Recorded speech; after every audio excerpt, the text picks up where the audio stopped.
This is the Eye on Annapolis Daily News Brief, keeping you informed about the happenings in Annapolis and the area. Local news, local sports, local events, local opinion, and of course, local weather. The Eye on Annapolis Daily News Brief starts now. Good morning. It's Tuesday, October 2nd, 2018. This is John Frenay, and this is your Eye on Annapolis Daily News Brief. Now you see it, now you don't. Yes, the Annapolis bike lane, the famous Annapolis bike lane down Main Street, is gone. The mayor ordered the bike lane removed yesterday morning and held a press conference at 1:30 to explain his reasoning. From a prepared statement, he said, "We have learned a great deal from this trial. It's generated a lot of new discussion and has brought forth a lot of new ideas with the eventual rebricking of Main Street and the replacement of Hillman Garage. What this experience also demonstrated to me is that we must prioritize the replacement of Hillman Garage, including additional parking, before we move forward with any projects on Main Street."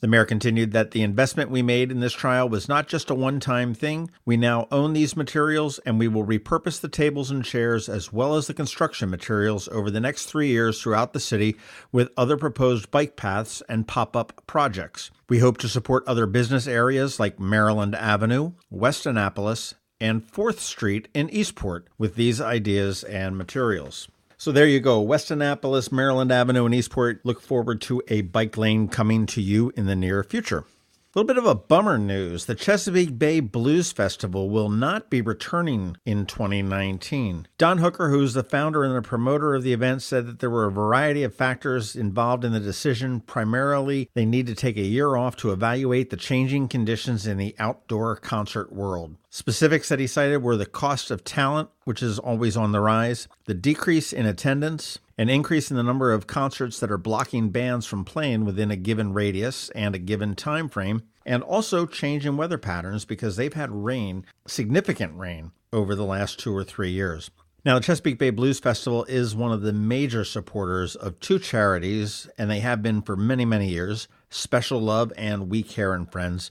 And in a statement, Don Hooker said that we do encourage everybody who loves the Chesapeake Bay Blues Festival to reach out and support both Special Love and We Care and Friends on their own. And if you want to do that, you can go to speciallove.org and wecareandfriends.org. And I do recommend you do it because they're both wonderful, wonderful organizations.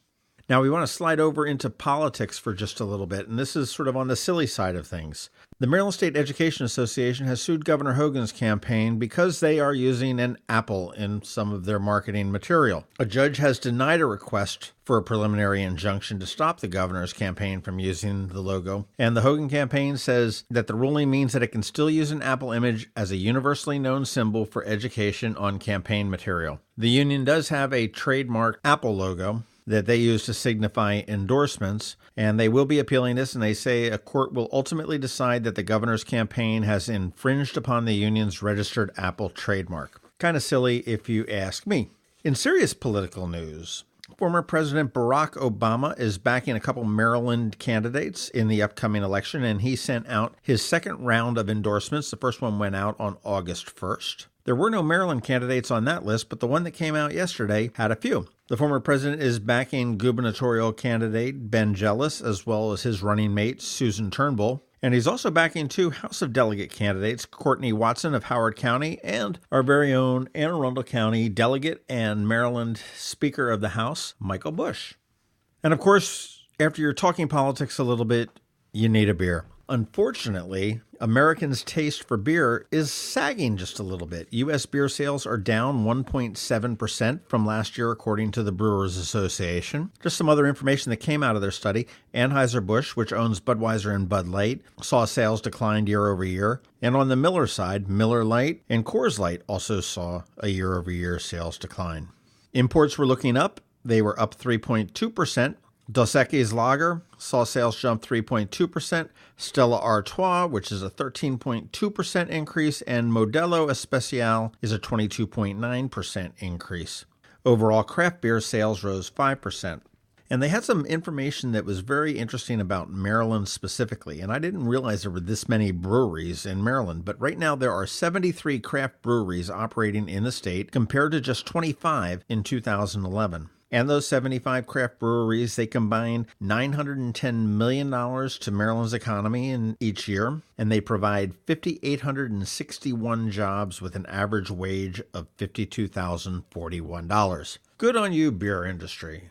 Hey, that is about it for our top news today. Please make sure you're checking out eyeonannapolis.net for all of your news throughout the day, because we do update it throughout the day. You want to stay tuned because we have George Young with DMV Weather. He's coming right up, and he's got a nice-looking forecast in store for you.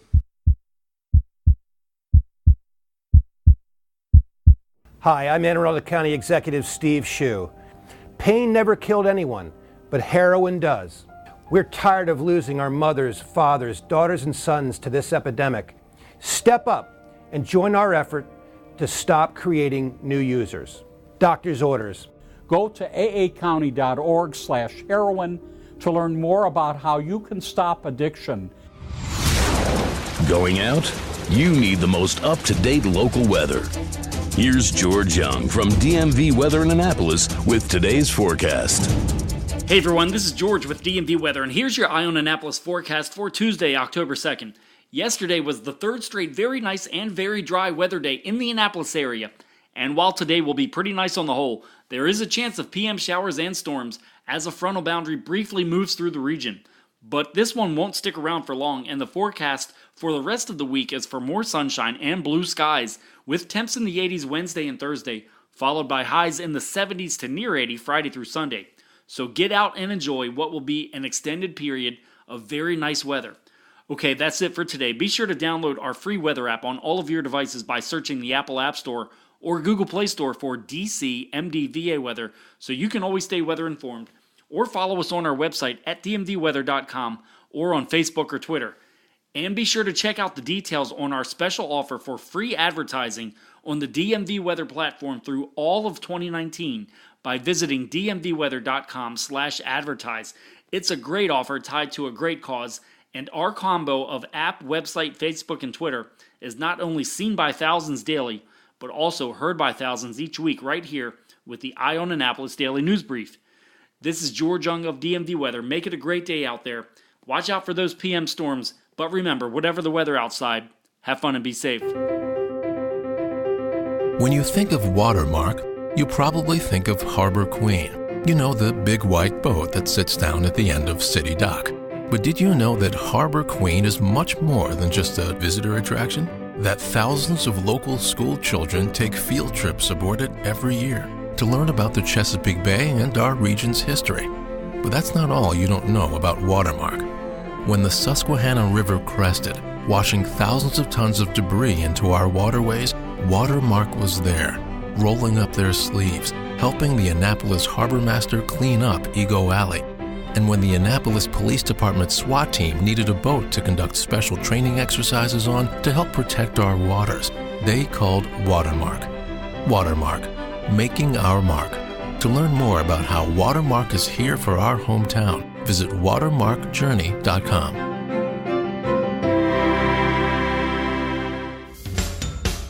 You've been listening to the Eye on Annapolis Daily News Brief. Tell your friends and colleagues this is the podcast where you can keep up on the latest with what's going on in Annapolis. And also tell them about our website, eyeonannapolis.net, where you can find even more information. This podcast comes to you every Monday through Friday at 7 a.m., keeping you informed with the Eye on Annapolis Daily News Brief. And take a moment to listen to our other podcast, The Maryland Crabs, released every Thursday at noon.